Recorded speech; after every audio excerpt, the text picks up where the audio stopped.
My name is Inez, and I'm 58 years old. For the past 2 years since my husband passed away from cancer, I've been learning to navigate life on my own. My son Marcus, who's 32, has always been the center of my world. Recently, he's been more attentive than usual, taking me out to fancy restaurants and buying me little gifts. Last Tuesday evening, he surprised me by suggesting we visit a quaint pub near downtown called the Heritage Tavern. I found it odd since Marcus never enjoyed such places, but I was thrilled that my son wanted to spend time with me. Before I continue this story, I'd love to know where you're watching from. Please hit that like button and subscribe to hear what happened next. Trust me, what unfolded that evening will leave you absolutely stunned. Being a widow isn't something I ever imagined I'd have to face at my age. When Robert died 2 years ago after a brutal fight with lung cancer, I thought my world had ended. We'd been married for 35 years, and suddenly, I was alone in our 4-bedroom house in the quiet suburbs of Cedar Falls. The silence was deafening those first few months. Robert had been my anchor, my voice of reason, and without him, every decision felt overwhelming. The house we lived in had been passed down from my parents, a beautiful Victorian-style home with a wraparound porch and mature oak trees in the front yard. Along with the house, Robert's life insurance policy had left me with a substantial nest egg, something close to $300,000. I'd been careful with the money, keeping most of it in savings and only using what I needed for daily expenses. My part-time job at the Cedar Falls Public Library provided enough income for groceries and utilities, and I found comfort in the quiet routine of helping patrons find books and organizing the children's reading programs. Marcus had always been my pride and joy, though I'll admit I probably spoiled him growing up. As an only child, he received all of our attention and resources. Robert used to worry that we were making things too easy for him, but I believed in showing love through generosity. When Marcus turned 18 and moved out, he struggled to find his footing in the world. He'd bounce from job to job, never quite settling into a career. At 32, he was still living in a cramped studio apartment across town, and I knew he struggled financially, though he was too proud to admit it. After Robert's funeral, Marcus became distant. He'd call occasionally, but his visits became rare and brief. I understood he was grieving too, and everyone processes loss differently. I threw myself into volunteer work and tried to rebuild my social circle, but the loneliness was constant. That's why I was so surprised and delighted when Marcus started reaching out more frequently about 6 months ago. It began with a phone call on a Sunday afternoon. Marcus asked how I was doing and actually listened to my answer. He started visiting every couple of weeks, bringing flowers or a bottle of wine. We'd sit in the living room where his father used to read the newspaper, and Marcus would tell me about his latest job prospects or ask about my work at the library. These conversations felt different, somehow more mature than our previous interactions. About 2 months ago, Marcus began taking me out to dinner at upscale restaurants around town. He'd insist on paying, saying he wanted to treat his mother properly. We went to Romano's Italian Bistro, then, the following week, to the steakhouse on 5th Street. Each time, he was the perfect gentleman, pulling out my chair and making sure I had everything I needed. I was touched by his thoughtfulness and proud of the man he seemed to be becoming. During these dinners, Marcus would often steer our conversations toward my future plans. He'd ask about my health, my retirement goals, and whether I felt secure living alone in such a large house. At first, these seemed like natural concerns for a loving son to have. He'd make comments about how I deserved to enjoy my golden years without worrying about money. He suggested I should consider doing more traveling or perhaps moving to a smaller place that would be easier to maintain. Looking back now, I can see the subtle manipulation in his words, but at the time, I interpreted his questions as genuine care. He had a way of making his suggestions sound like they came from a place of love and concern. When he mentioned that leaving money sitting in a low-interest savings account wasn't the smartest financial strategy, I thought he was trying to help me make better decisions. When he talked about family members needing to support each other, especially after losing the family patriarch, it seemed like natural wisdom from a son who wanted to protect his mother.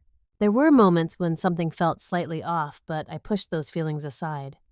Marcus would sometimes seem impatient when I asked too many questions about his suggestions, and I noticed he'd check his phone frequently during our conversations.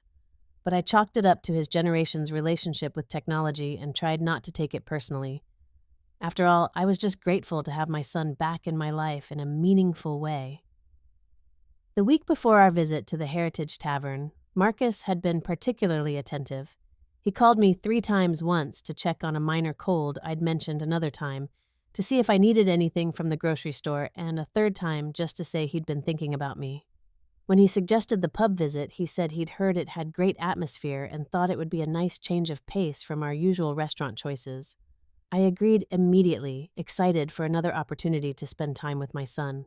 The Heritage Tavern sat on a corner lot in the older part of downtown, a brick building that looked like it had been there since the 1920s. Heavy wooden doors opened into a dimly lit interior with exposed brick walls and dark mahogany paneling. The floors were original hardwood worn smooth by decades of patrons, and the ceiling featured tin tiles that caught the warm glow of vintage Edison bulb fixtures hanging throughout the space. Jazz music played softly from hidden speakers, creating an intimate atmosphere that made conversations feel private and significant. Most of the clientele appeared to be professionals in their 40s and 50s, people unwinding after work with craft cocktails or local beer. The bar itself dominated one side of the room, its surface polished to a mirror shine and backed by shelves of premium liquor bottles. Behind the bar worked a man I would later know as Jake, probably in his early 40s, with graying temples and the confident movements of someone who'd been serving drinks for many years. He had kind eyes and seemed to notice everything happening in his establishment. Marcus chose a table in the far corner away from the main flow of traffic and notably distant from the bar. I found this unusual since he typically preferred to sit where he could see the room and observe other people. The corner table was more secluded, almost hidden behind a decorative wooden partition. When I commented on the location, Marcus said he thought it would be quieter for our conversation, but something in his tone felt rehearsed. As we settled into our seats, I noticed Marcus seemed more nervous than usual. He kept glancing at his phone and looking around the room as if he was expecting someone or something. When Jake approached our table to take our drink order, Marcus quickly ordered for both of us without asking my preference. He requested 2 glasses of their premium bourbon, explaining to me that he'd heard their selection was exceptional. I rarely drank hard liquor, preferring wine with dinner, but I didn't want to seem ungrateful for his thoughtfulness. While we waited for our drinks, Marcus made small talk about the weather and asked about my week at the library. His questions felt surface level, lacking the genuine interest he'd shown during our recent dinners. I found myself doing most of the talking, filling the awkward silences with stories about patrons and new book acquisitions. Marcus nodded at appropriate times, but I could tell his mind was elsewhere. When Jake returned with our bourbon, he set the glasses down carefully and made brief eye contact with me. There was something in his expression, a flicker of concern that I couldn't quite interpret. He asked if we needed anything else, and Marcus quickly dismissed him with a wave of his hand. I thought this was rude, especially since Jake seemed genuinely interested in ensuring we were comfortable, but I didn't say anything to avoid embarrassing my son. The bourbon was stronger than I was used to, and after just a few sips, I could feel its warmth spreading through my chest. Marcus encouraged me to drink more, saying it would help me relax after a long week. He seemed pleased when I took larger sips, though he barely touched his own glass. This struck me as odd, since he'd been the one to insist on ordering the expensive liquor. As the evening progressed, Marcus gradually steered our conversation toward more serious topics. He asked about my energy levels and whether maintaining the house was becoming too much work.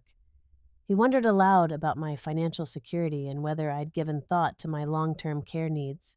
These weren't unusual concerns for a son to have, but the way he presented them felt calculated rather than spontaneous.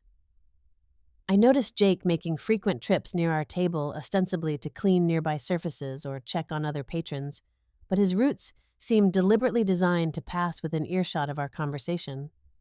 At first, I thought he might simply be thorough in his customer service, but there was something about his body language that suggested he was listening intentionally. Marcus appeared oblivious to Jake's presence, focused entirely on our discussion about my future plans and financial situation. The atmosphere in the pub remained warm and inviting, but I was beginning to feel increasingly uncomfortable with the direction of our conversation and Marcus's unusual behavior. Something was definitely different about this evening, though I couldn't yet put my finger on what was making me feel so uneasy. As our second round of drinks arrived, Marcus's demeanor shifted noticeably. The casual conversation about family and daily life gave way to what felt like a business presentation. He leaned forward across the small table, his voice taking on a tone of urgent concern mixed with excitement. He began talking about financial opportunities and the importance of making smart decisions with money, especially for someone in my position as a widow, living alone. Marcus explained that a close friend of his, someone he described as a financial expert, had approached him about an exclusive investment opportunity. According to Marcus, this friend had access to a private investment fund that was normally only available to wealthy families, but he was willing to make an exception for our family because of his relationship with Marcus. The opportunity promised significant returns with virtually no risk, something Marcus claimed was unheard of in traditional banking or investment circles. He painted a picture of financial security that went far beyond what my current savings could provide. Instead of earning minimal interest in a standard savings account, my money could be working harder for me, generating enough income to support a more comfortable lifestyle without touching the principal amount. Marcus spoke passionately about how this could transform my retirement years, allowing me to travel, pursue hobbies, or simply live without financial worry. What made his presentation particularly compelling was how he framed it as a way to honor Robert's memory. He suggested that my husband would have wanted me to be financially secure and comfortable, and that leaving money sitting idle in a bank account wasn't what Robert would have advised. Marcus knew exactly which emotional buttons to push, referencing conversations he claimed to have had with his father about taking care of me after he was gone. The investment process, according to Marcus, was straightforward but time-sensitive. His friend could only hold the opportunity open for a limited time, and there were specific legal requirements that needed to be met quickly. Marcus explained that the investment fund required a minimum contribution of $200,000 and that the money would need to be transferred into a special account that his friend would manage on my behalf. As Marcus spoke, I found myself feeling increasingly dizzy and disoriented. The bourbon was affecting me more strongly than I'd expected, making it difficult to follow the complex financial details he was describing. When I mentioned feeling lightheaded, Marcus suggested I was just excited about the opportunity and encouraged me to have some water along with another sip of bourbon to settle my nerves. The legal documents Marcus produced from his jacket pocket looked official and impressive, filled with complex language about fiduciary responsibilities and investment protocols. He assured me that everything was standard procedure, but the paperwork needed to be signed that evening to secure my place in the fund.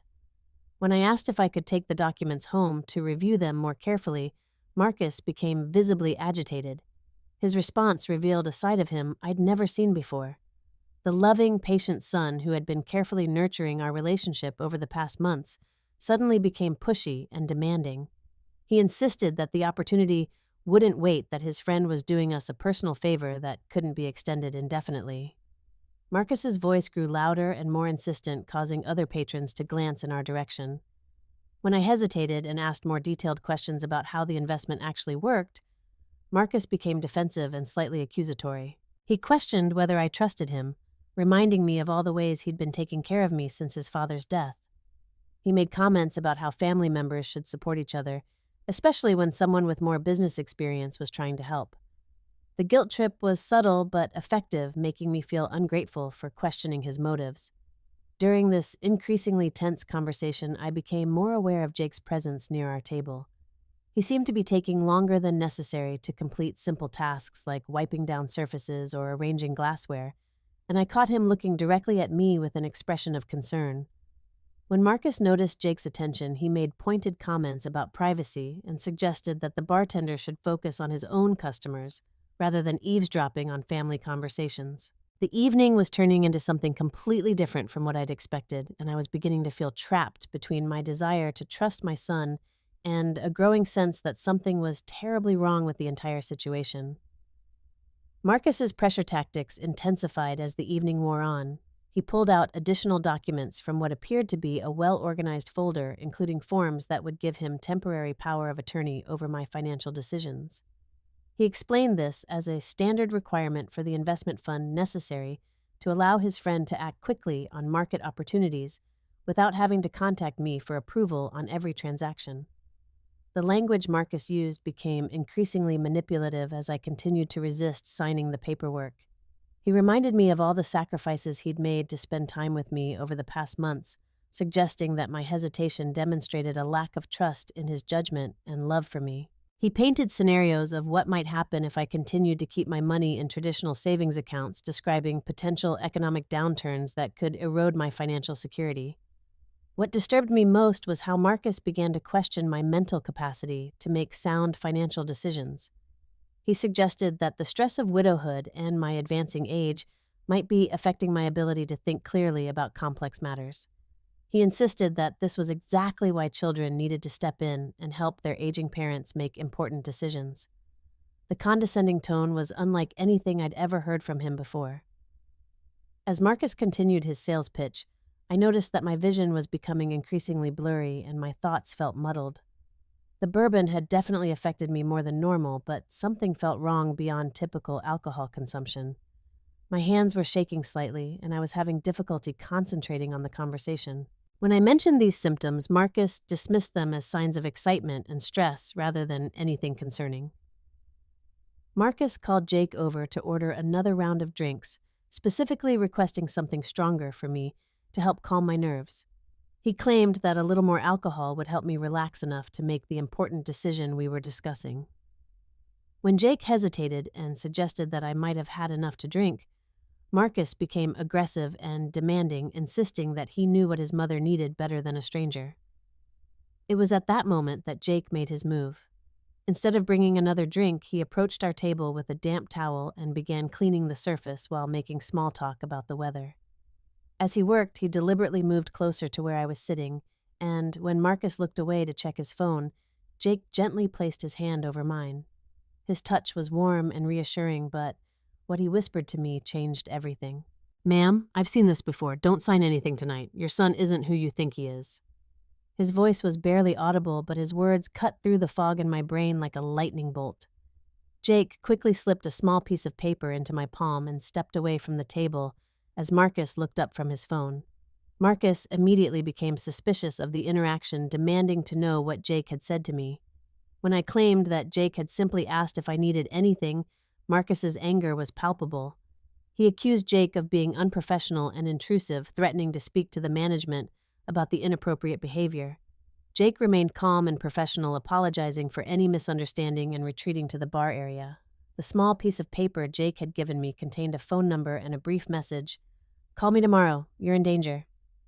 The reality of my situation began to crystallize as I looked at my son with new eyes.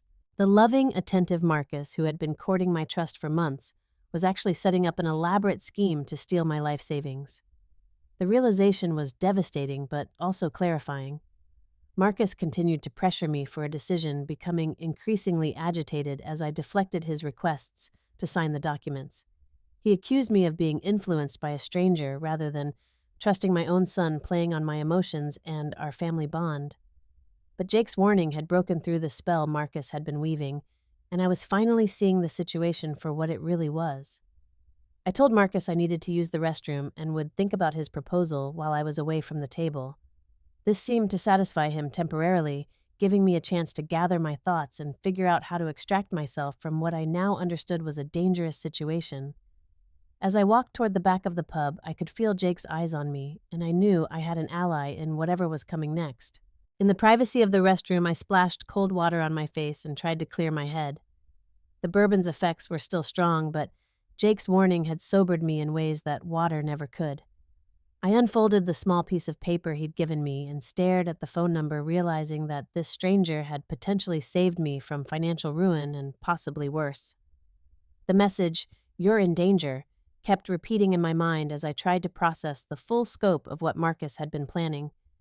When I returned to the table, I made a conscious decision to play along with Marcus's scheme while secretly planning my escape. I told him that his investment proposal sounded interesting, but that I needed to go home and gather some additional financial documents that would be required for the transfer. I mentioned needing my Social Security card, Robert's death certificate, and some bank statements that weren't readily available in my purse. Marcus seemed relieved by my apparent cooperation, and his demeanor immediately became warmer and more affectionate. He praised my wisdom in wanting to handle the investment properly and agreed that having all the necessary documentation would make the process smoother. He suggested we meet the following evening to complete the paperwork, giving me plenty of time to gather everything together. As we prepared to leave the pub, Marcus insisted on paying the bill, making a show of leaving a generous tip despite his earlier rudeness toward Jake. I made eye contact with Jake as we walked past the bar, and he gave me an almost imperceptible nod that confirmed our secret understanding. The brief connection with this stranger who had risked his job to warn me felt like a lifeline in an ocean of betrayal. The drive home was surreal. Marcus chatted cheerfully about our plans for the following evening and how proud he was that I was being so smart about my financial future. He talked about the trips we could take together once the investment started generating returns, and how good it felt to be taking care of his mother the way his father would have wanted. The manipulation was so smooth and practiced that I wondered how many other people he had deceived with similar tactics. Once I was safely inside my house, I immediately called the number Jake had given me. When he answered, his voice was filled with concern and relief. He explained that he'd been watching our table all evening because something about Marcus's behavior had reminded him of other situations he'd witnessed at the pub. Jake told me about several instances where he'd seen adult children or romantic partners pressure elderly customers into financial decisions while they were under the influence of alcohol. Jake's knowledge about financial elder abuse was surprisingly extensive.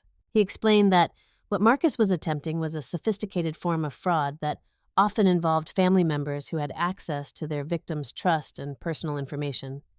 The investment opportunity was almost certainly fake, and the power of attorney documents would have given Marcus complete control over my finances.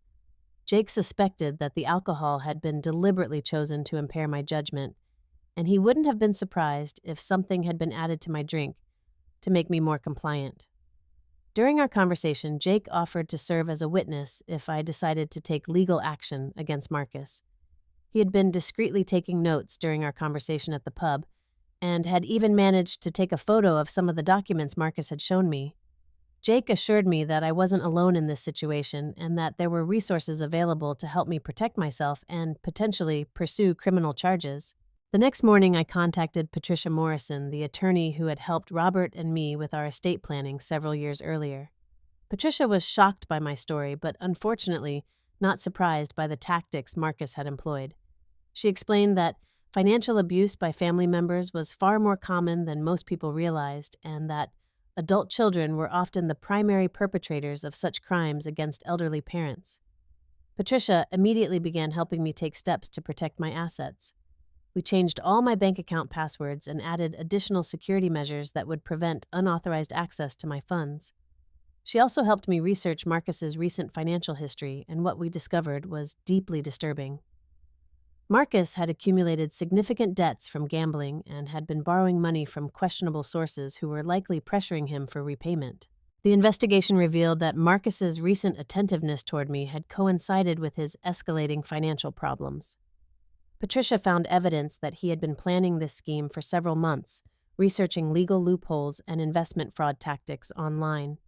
He had even practiced his presentation on other people, refining his approach based on what worked most effectively to gain trust and compliance. Armed with this information and Jake's testimony, Patricia and I developed a plan to confront Marcus while gathering additional evidence of his criminal intent. We decided to go through with the planned meeting, but under controlled circumstances that would protect me while documenting his fraudulent activities. The goal was not just to stop Marcus's immediate scheme, but to ensure that he faced legal consequences for his actions and couldn't victimize anyone else in the future. The confrontation took place at Miller's Cafe, a busy coffee shop in the center of town where I knew there would be plenty of witnesses and security cameras. Patricia sat at a nearby table, disguised as just another customer working on her laptop, while I carried a small recording device that would capture everything Marcus said. The plan was for me to encourage him to repeat his investment proposal in detail, providing clear evidence of his fraudulent intent. Marcus arrived at the cafe carrying an expensive leather briefcase and wearing his best suit, clearly expecting to close what he thought would be the deal of a lifetime. His confidence was evident as he greeted me with a warm hug and expressed his excitement about moving forward with the investment opportunity. He had brought even more sophisticated-looking documents and what appeared to be official letterhead from his supposed investment firm. I played my part perfectly, expressing enthusiasm about the investment while asking detailed questions that encouraged Marcus to explain his scheme thoroughly. He described how the money would be transferred, how the fake investment firm operated, and even revealed his plans for gradually draining my accounts over time. His answers provided clear evidence of premeditated fraud, and I could see Patricia taking careful notes from her nearby table.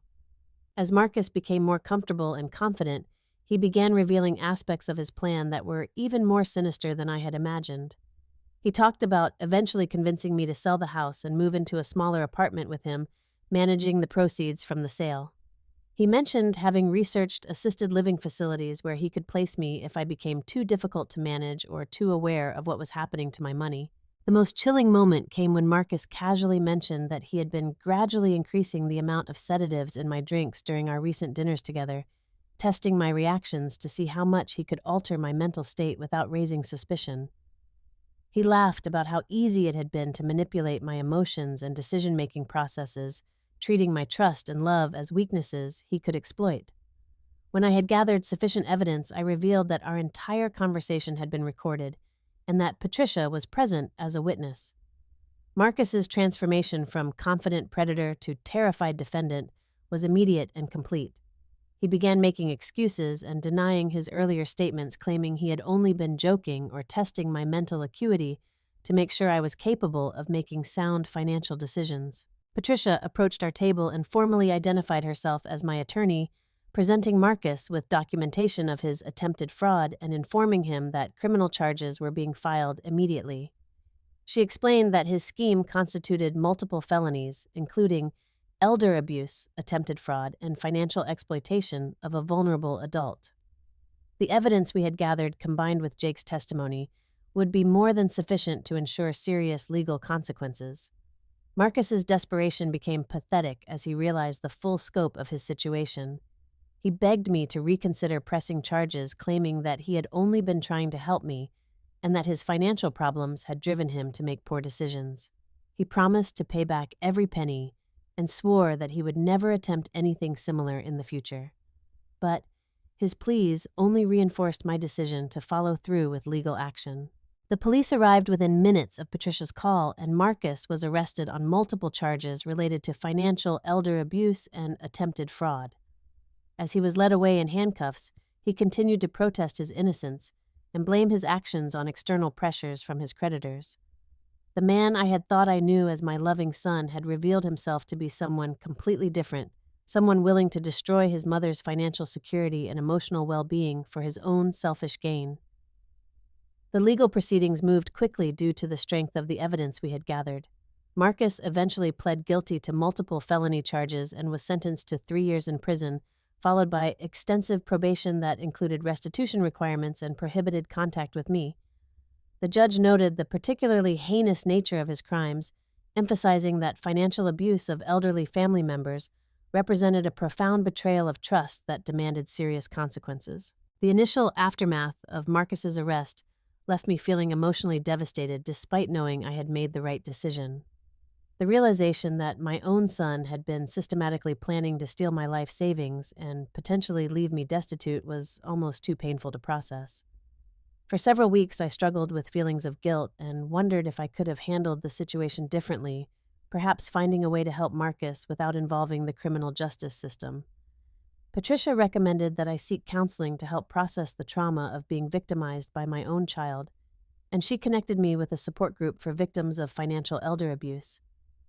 I was surprised to discover how many other people had experienced similar betrayals from family members they had trusted completely. The support group became an invaluable resource for understanding that I was not alone in my experience and that my feelings of anger and sadness were completely normal responses to such a profound violation of trust.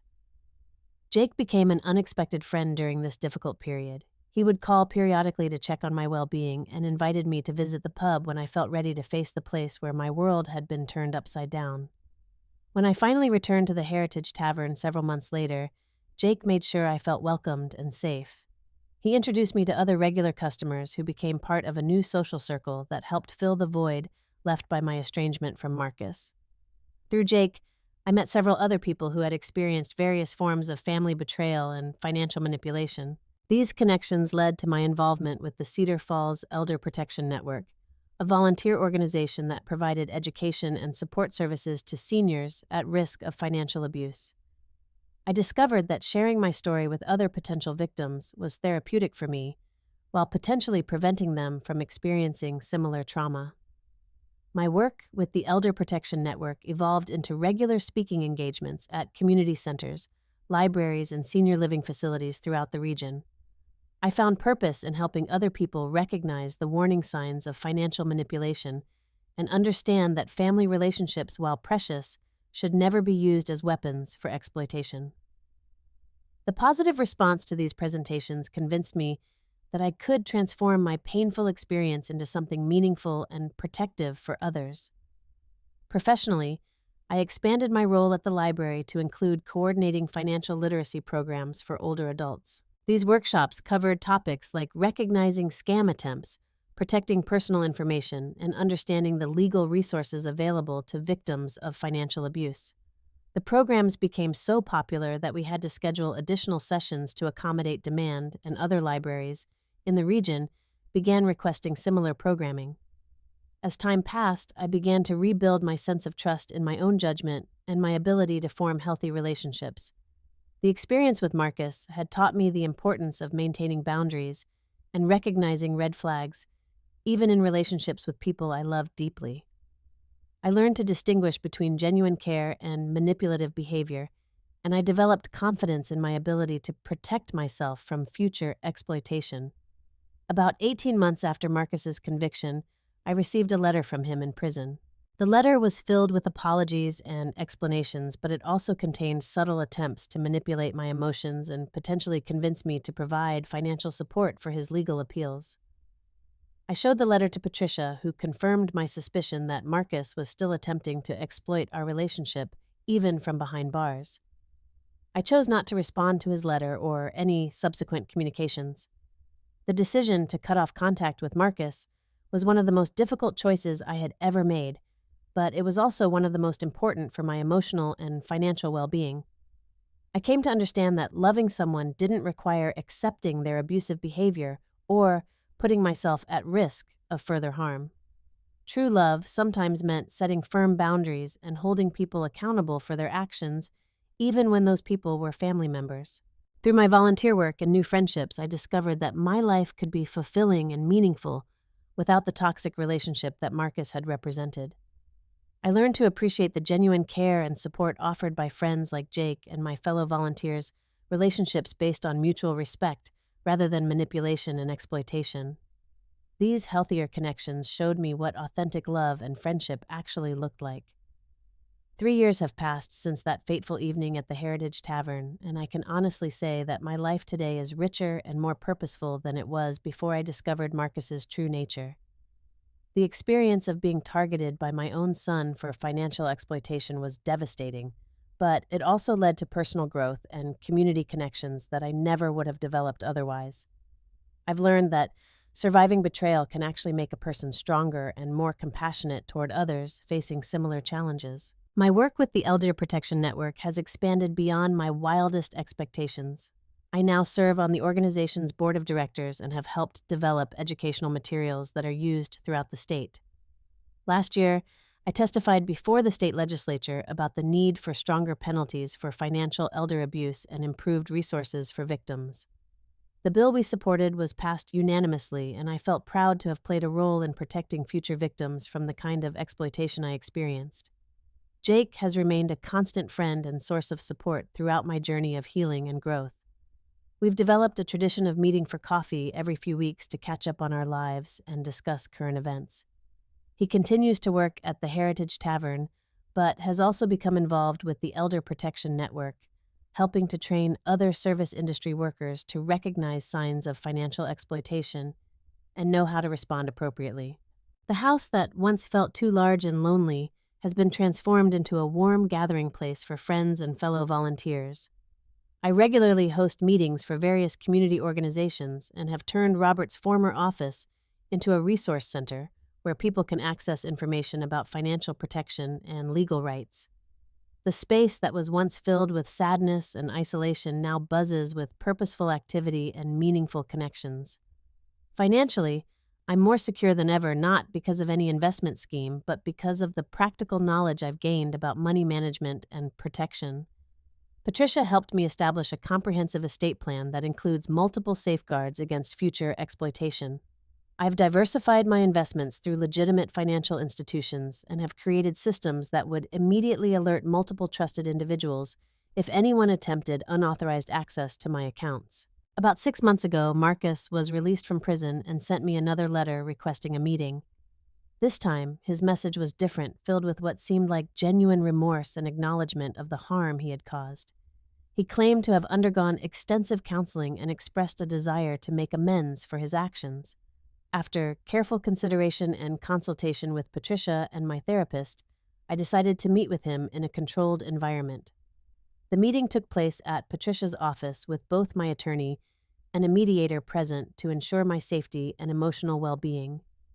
Marcus looked older and more tired than I remembered, and his demeanor was subdued rather than manipulative. He offered a sincere apology for his actions and acknowledged the full extent of the trauma he had caused. However, he also asked for my forgiveness and hinted at a desire to rebuild our relationship. I listened to everything Marcus had to say, and I told him that, while I appreciated his apology, I was not ready to consider resuming any kind of relationship with him. I explained that forgiveness was a process that would take time, and that rebuilding trust would require consistent demonstration of changed behavior over many years. I also made it clear that my financial assets would always be protected and that any future contact would need to respect the boundaries I had established. Marcus seemed to accept my position, though I could see disappointment in his eyes. As he prepared to leave, I told him that I hoped he would continue working on himself and building a life that didn't depend on exploiting other people. I wished him well, but made no promises about future communication or relationship restoration. The meeting provided some closure for me, but it also reinforced my decision to prioritize my own well-being over family obligations. The support group I joined during the early stages of my recovery has become like a second family to me. We've celebrated each other's victories and provided comfort during difficult moments. Several group members have become close friends, and we often travel together or attend cultural events as a group. These relationships have shown me that chosen family can be just as meaningful and supportive as biological family, sometimes more so. Last month, I was honored with a Community Service Award for my work in elder abuse prevention. Standing on the stage at the community center, surrounded by friends and fellow advocates, I felt a profound sense of accomplishment and purpose. The woman who had once been targeted as a victim had transformed herself into a protector and educator for others facing similar threats. As I reflect on this journey, I'm struck by how a single act of kindness from a stranger changed the entire trajectory of my life. Jake's decision to risk his job and warn me about Marcus's intentions saved me from financial ruin and possibly much worse. His intervention reminded me that there are good people in the world who will stand up for others even when they have nothing to gain from doing so. The experience has taught me that wisdom often comes from the most unexpected sources and that we should never ignore our instincts when something feels wrong, even if the threat comes from someone we love and trust. I've learned to distinguish between authentic love, which seeks to protect and nurture, and manipulative behavior that disguises itself as care while actually serving selfish purposes. Today, when I speak to groups about financial elder abuse, I always emphasize that recovery is possible and that victims should not feel ashamed about being targeted by people they trusted. I tell them that survival requires courage, but it also opens doors to new possibilities and deeper connections with people who genuinely care about their well-being. The scars from betrayal never completely disappear, but they can serve as reminders of our strength and resilience. I often think about Jake, the bartender who became my guardian angel that night at the Heritage Tavern. His simple act of grabbing my hand and speaking a warning saved my life in ways he probably never fully understood. Maybe angels don't always have wings. Sometimes they just have the courage to speak up when they see someone in danger, even when it would be easier to look the other way. Have you ever had someone warn you about a situation that seemed too good to be true? I'd love to hear your stories in the comments below. If this story resonated with you or might help someone else, please give it a like and share it with people who might benefit from hearing about the warning signs of financial manipulation. Don't forget to subscribe for more stories about overcoming life's unexpected challenges and finding strength in difficult situations. Remember, We're all stronger than we think, and sometimes the help we need comes from the most surprising places. Thank you for listening to my story, and I hope it helps you trust your instincts and protect yourself and your loved ones from those who might take advantage of your trust.